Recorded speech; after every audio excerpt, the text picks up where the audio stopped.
Bonjour, dernière journée avant son accession officielle à l'Élysée, François Hollande a pris la parole devant le PS, réuni en Conseil national à la mutualité. Vous avez pu le suivre en direct sur LCI.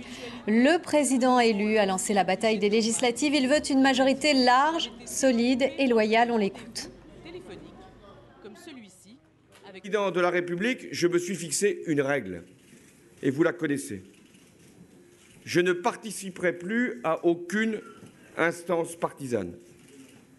Et je n'accueillerai à l'Élysée aucun parlementaire regroupé de la majorité.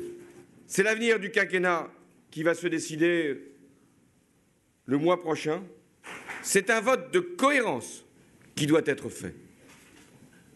La majorité doit être large, solide et loyale.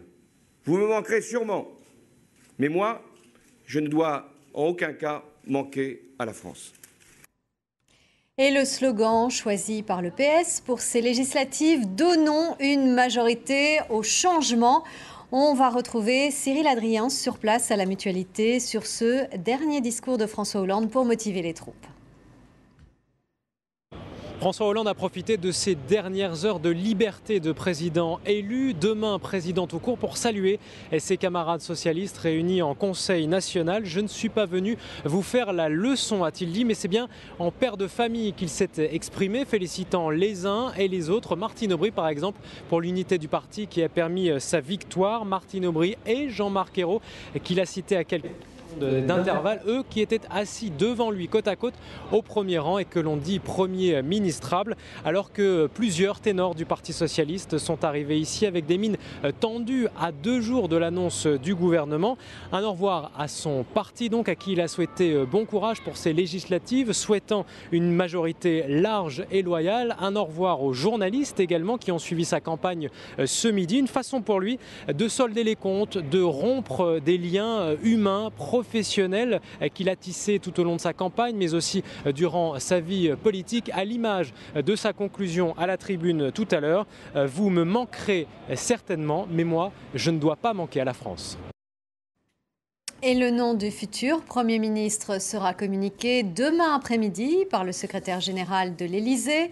Demain, qui sera donc une journée particulière et chargée pour le nouveau président.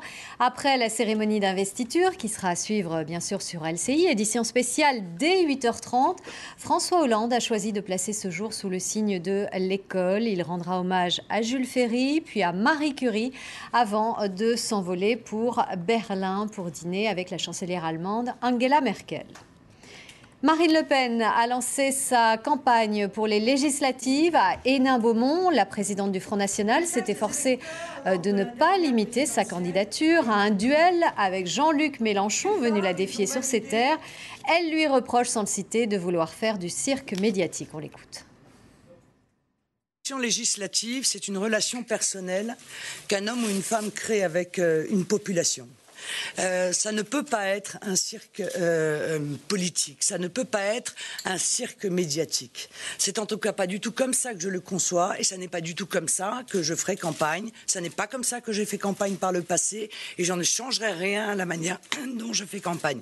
Voilà, moi je n'ai pas de bataille à mener, je ne personnalise pas les combats, je n'ai pas de bataille d'ego, encore une fois, je n'ai pas d'esprit de vengeance, je suis au-delà de tout ça. Chez les Verts, Cécile Duflot a officialisé sa candidature à Paris. Elle fera équipe dans la 6e circonscription de la capitale, à cheval entre les 11e et 20e arrondissements, avec la socialiste Danielle Hoffmann-Rispal, qui accepte d'être sa suppléante. Les pompiers de Paris ont annoncé la dissolution de leur équipe de gymnastique. 11 pompiers sont mis en examen après l'affaire de bizutage et le viol présumé dans un bus au retour d'une compétition sportive. Selon l'avocat d'une des 2 victimes, les pompiers mis en examen auraient avoué les violences. À Nantes, 7 policiers ont été blessés la nuit dernière par des mineurs qui ont foncé sur eux avec des voitures volées. Les 6 jeunes tentaient d'échapper aux forces de l'ordre. 5 ont été interpellés. Le 6e est toujours en fuite. Nicolas S. C'est ici, au bout de ce pont, que la police avait dressé son barrage cette nuit vers 1h du matin. L'objectif des fonctionnaires, stopper 2 véhicules volés repérés un peu plus tôt dans l'agglomération nantaise. À leur bord, des mineurs soupçonnés de vol chez des particuliers, mais au lieu de s'arrêter, ils vont accélérer. Bilan 7 policiers blessés, dont un grave. Ils ont accéléré fortement et ils sont venus percuter très violemment les 2 véhicules de police qui étaient en barrage. Un de nos collègues a été projeté à 10 mètres de l'impact. Hospitalisé, ce policier âgé de 32 ans souffre de multiples fractures, mais sa vie n'est pas en danger. Lors des faits, la police a interpellé 5 mineurs de 13 à 17 ans. Le 6e, âgé de 13 ans et demi seulement, a préféré sauter dans la Loire.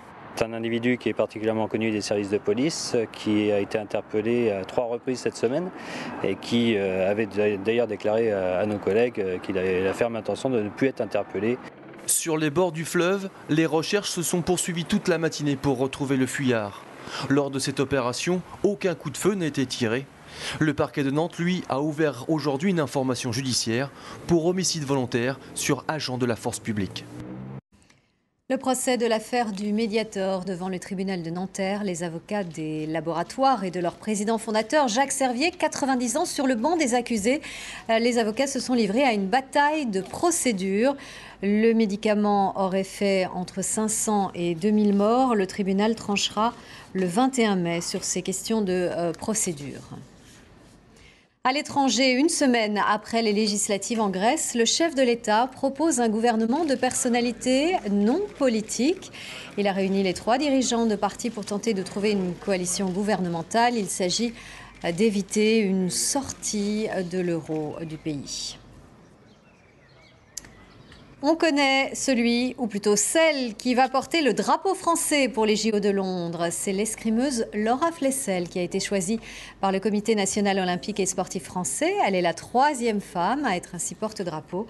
L'athlète de 40 ans dispose d'un palmarès exceptionnel avec 5 médailles olympiques, dont 2 d'or. Dans un instant sur LCI, le quotidien, puis l'invité de l'économie, Emmanuel Kessler reçoit Marc Toiti, économiste et directeur général adjoint de Global Equities. Mais d'abord, la météo, Evelyne Delia. Bonne soirée.